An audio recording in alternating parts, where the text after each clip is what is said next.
Picture this. It's 2006. You're not a speculator. You're not a real estate guy. You're just a normal person with a normal job, trying to do the normal thing you were told would make your life stable. You buy a home, not a mansion, not a luxury penthouse, a simple house in a normal neighborhood.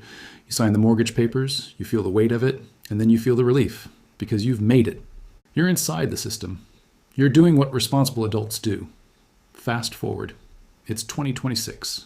You open a real estate app, not even because you want to buy, almost as a form of self-harm, just to see if the world still makes sense. And you notice something eerie. The listings aren't just expensive, they're surreal. The numbers don't feel connected to wages or productivity or reality. They feel like the scoreboard of a game you were never meant to win. And the strangest part is that the crash everyone keeps predicting still hasn't happened the way people imagine.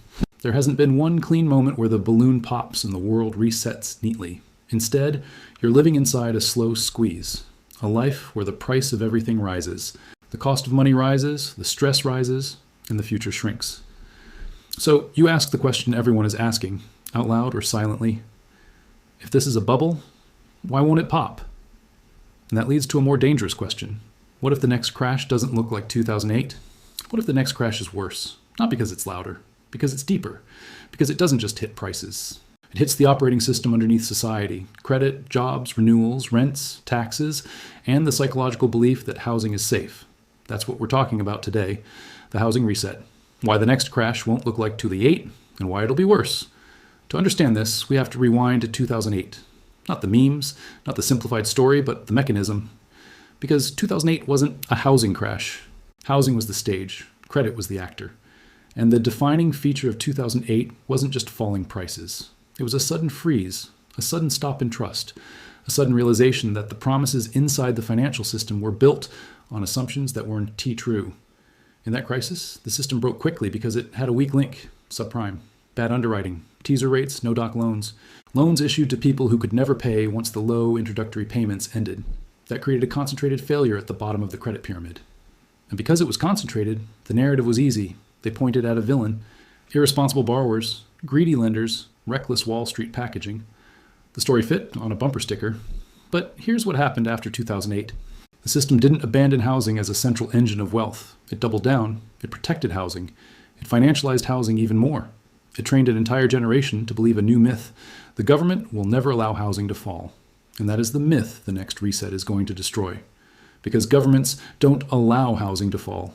They simply lose the ability to stop it. And they always lose that ability the same way. Not in a dramatic announcement, but in a slow loss of control over the variables that matter. Inflation, rates, employment, currency, and capital flows. Once those variables move against you, policy becomes theater. And the public discovers something terrifying. The people in charge were not driving. They were balancing. And now the balance is gone. Now here's the first reason the next crash won't look like 2008. In 2008, the crisis was about approval. Who gets a mortgage? Who shouldn't have gotten a mortgage? The next crisis is about survival. Not for the people who were reckless, for the people who were normal, the people who have good credit, the people with stable jobs, the people who did everything the system asked. Because the system created a new kind of borrower over the last decade. Not the liar, the desperate. The borrower who can afford the payment barely, if nothing goes wrong. And in real life, something always goes wrong. A layoff, a recession, a rent increase, a child, a divorce, a health issue, a property tax jump, a renewal at a much higher rate. One shock. And barely becomes can't. That is what makes this reset so dangerous. The pressure is not concentrated in one corner of the market. It's distributed across the entire middle class. And distributed crises don't explode the way concentrated crises do. They suffocate. They turn the economy into a room where everyone is holding their breath, waiting for someone else to blink first. That's why the next crash won't look like 2008. Because the next crash isn't built on one bad loan product. It's built on a society-wide affordability structure that can only function if money stays cheap forever, and money is no longer cheap. This is where we have to be brutally clear about what changed. In the 2010s, we built a world where cheap credit became normal. Rates were kept low for so long that the price of money felt like a law of nature. People stopped thinking of interest rates as a constraint. They started thinking of rates as a permanent subsidy. And when money is cheap for long enough, asset prices stop being priced by fundamentals like income. They get priced by monthly payments. How much can you pay per month? That becomes the real pricing mechanism. So when rates fall, payments fall, and people can afford bigger loans, which bids up prices, which requires bigger loans, which bids up prices again. It's a loop, a feedback loop. And the loop doesn't feel like a bubble when you're inside it. It feels like progress. It feels like you're getting ahead. It feels like you're smart because you bought early and your home went up and you built equity. But in a loop like this, equity is often just a mirror. It exists as long as the next buyer can borrow even more than you did. And that's where the loop turns into something closer to a Ponzi dynamic.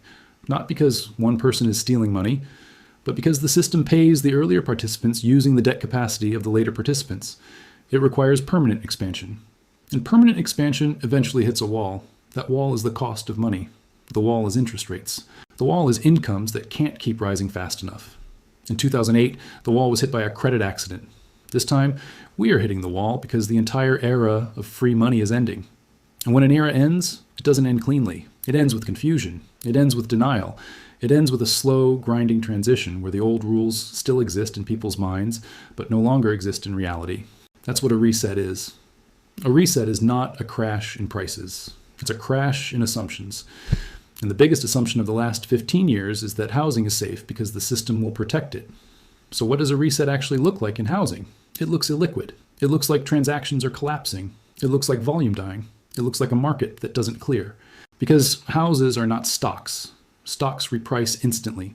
Housing is slow. Housing has commissions, legal processes, inspections, emotion, denial, and people who would rather suffer than admit they paid too much. In a housing downturn, the first thing that dies isn't price. It's activity. The market freezes, listings sit, bidding wars disappear, people stop upgrading. Investors stop buying because the math stops working. The entire machine that depends on turnover begins to stall. And here's the psychologically brutal part. When activity dies, the headlines can still look stable. Prices might not drop dramatically at first because sellers anchor to the peak. They say, I'm not selling for less. They pull the listing. They wait. They rent it out. They refinance. They do anything to avoid accepting the new reality. So the crash doesn't show up as a clean downward line. It shows up as months of nothing, months of waiting, months of maybe next spring it picks up. And during that waiting period, a quieter form of collapse begins. A collapse in affordability, a collapse in mobility, a collapse in family formation, a collapse in risk-taking. Because when housing is frozen and expensive, people stop moving for better jobs. They stop starting businesses because they can't tolerate income volatility. They stop having children because there's no room, no stability, no confidence. They become cautious. They become conservative in the literal sense. They conserve energy, conserve money, conserve hope. A whole society becomes cautious.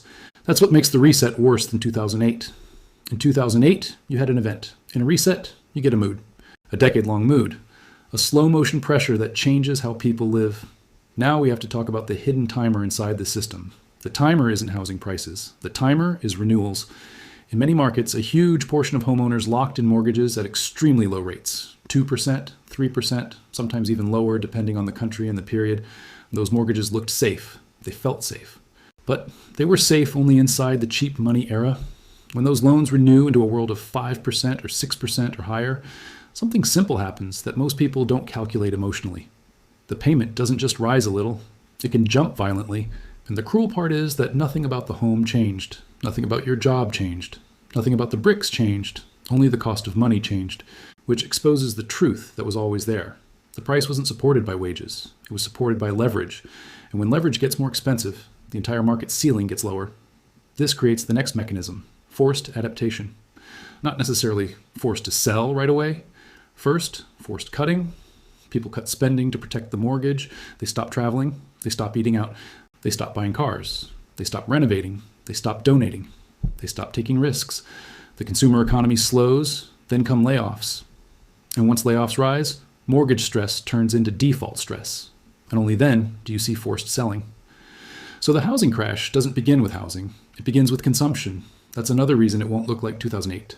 In 2008, housing was the spark that ignited finance. In this reset, affordability is the spark that ignites the real economy, and housing becomes the casualty later.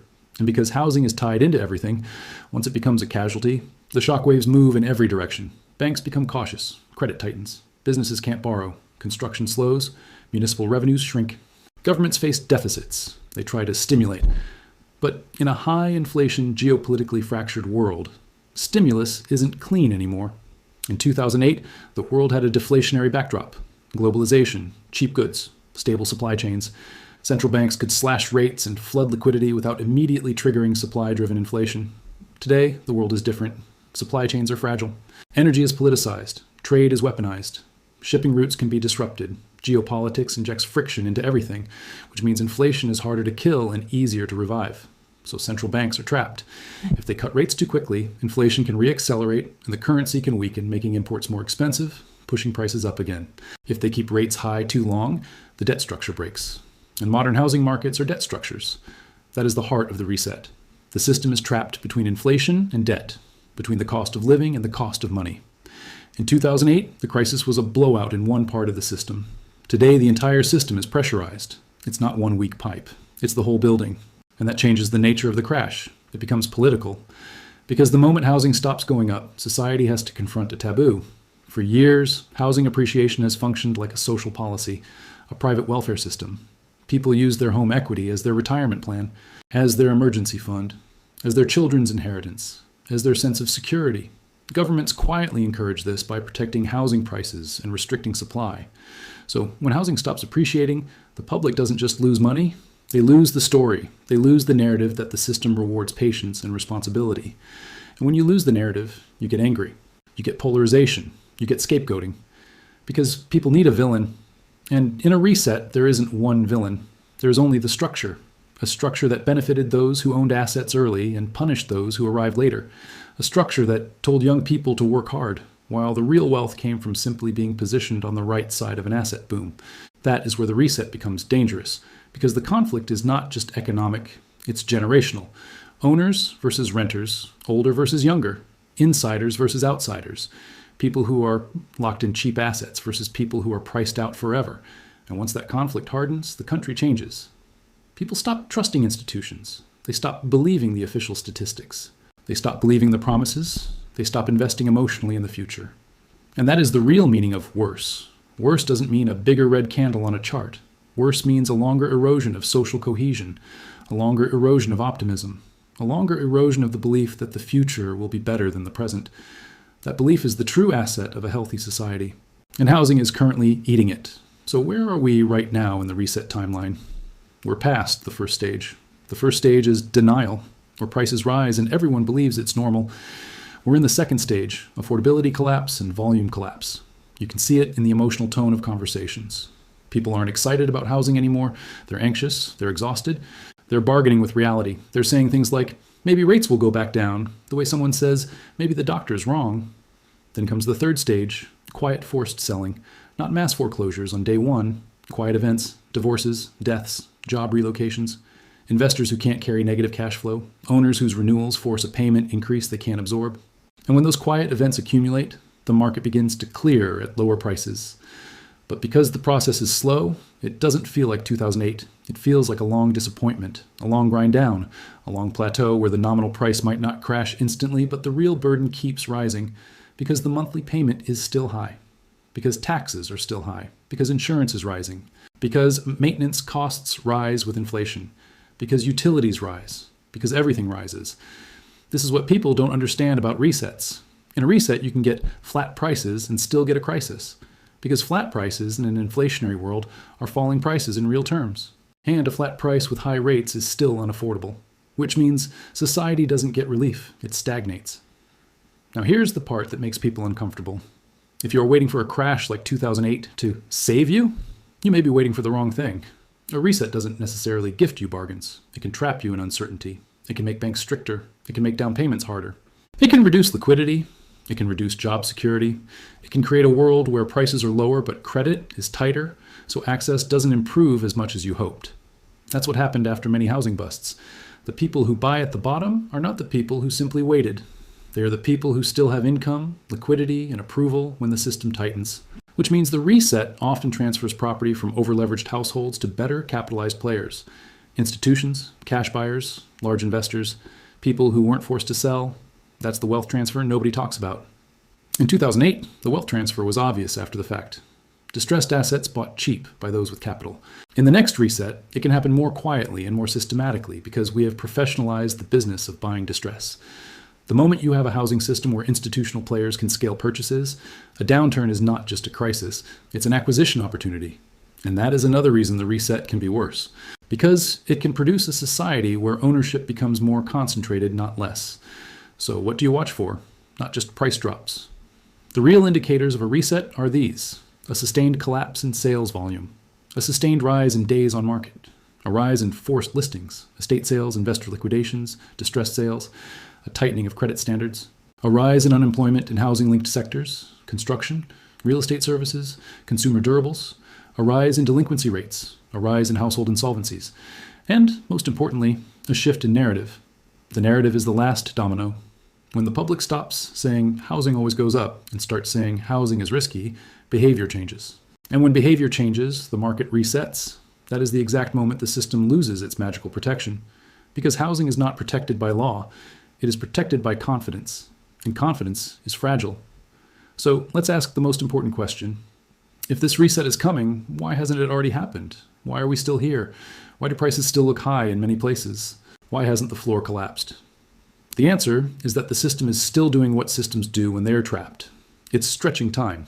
It's trying to turn a sudden shock into a slow grind. Longer amortizations, mortgage modifications, policy supports, creative accounting, programs designed to prevent forced selling waves. These measures can delay, but they can't erase the reality that the era changed.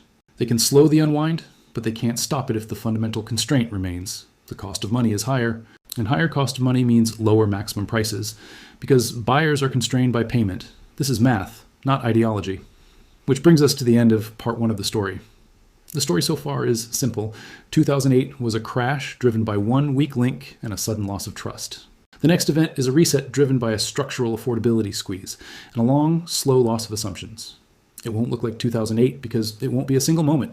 It will be a process that begins with payment stress, not foreclosure headlines, a process that spreads across the middle class, not just the margins, a process that turns housing from a wealth escalator into a risk asset. And in part two of the story, because this is still one video, one flow, we're going to go deeper. We're going to talk about who gets hit first, who gets protected, what governments will try, why some solutions make the problem worse, and what this means for the average person whose life is tied to a mortgage, a rent payment, and a future that's suddenly uncertain. Because the housing reset isn't just an economic story. It's the story of what happens when an entire generation discovers stability was priced like a luxury product. And the bill is due. Part two begins with the question nobody wants to ask. If the system can't allow housing to fall, what happens when housing must fall anyway?